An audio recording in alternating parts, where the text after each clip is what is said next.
Are you ready for that?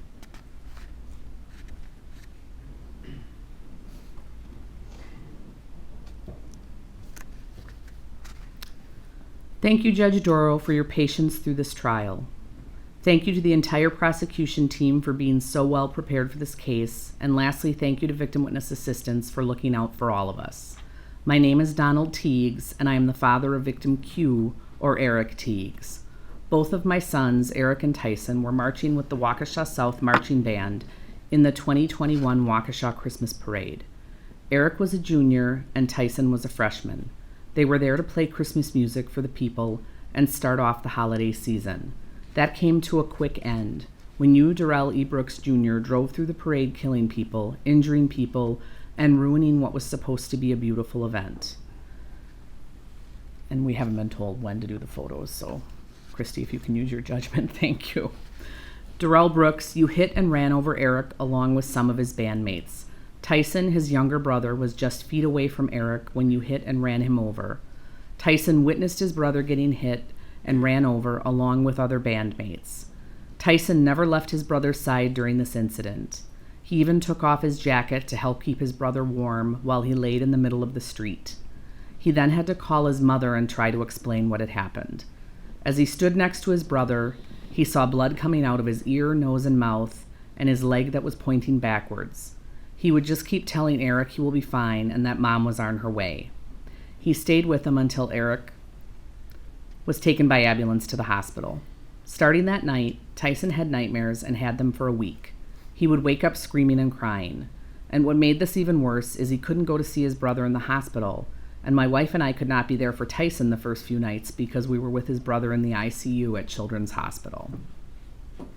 My daughter, who wasn't at the parade but went with her mother to the parade after Tyson called. She stayed with Tyson at the scene and at home when we couldn't be there. She needed to see a psychiatrist to help her deal with what she saw on the streets that day and seeing her brother lying there on the ground not knowing if he would live. She had to be in outpatient care for 2 weeks to help her through what she saw. Eric was an aspiring baseball player for the Waukesha South baseball team and a select baseball player for Styx Academy. He was making his final push to get better and wanting to be scouted by colleges to play in college at an elite level. You took that away from him that November day. He spent 9 days in the hospital. 3 of those were in ICU.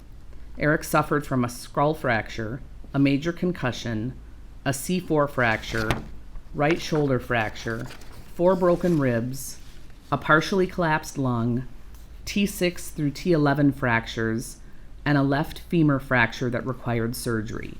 He is lucky to be alive. The C4 fracture could have killed him. The femur fracture could have killed him, or the broken ribs along with the lung collapse could have killed him. His time in the hospital was very hard, dealing with nonstop pain from you hitting him and running over him like he was a speed bump. He had to lay flat for 4 days and wear a C-collar for 7 days because of the C4 fracture. He had a chest tube to drain the blood off of his lung so he could breathe.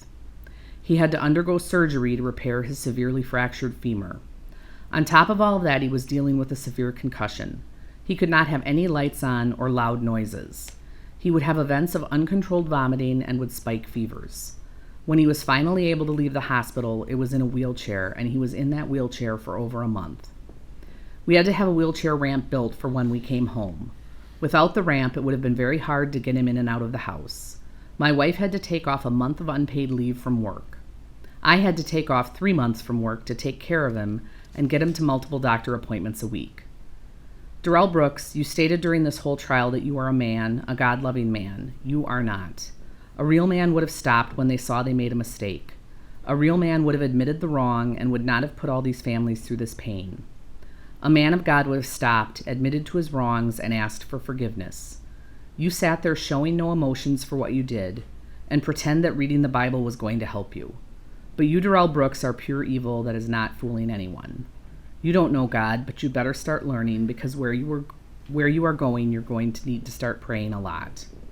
You don't deserve to see the light of day ever again. You should never be able to see your children again. It's too bad this state doesn't have the death penalty because you would be put to the front of the line. I hope you rot in hell, have a miserable existence in prison, and that someone teaches you a true lesson in asking for forgiveness.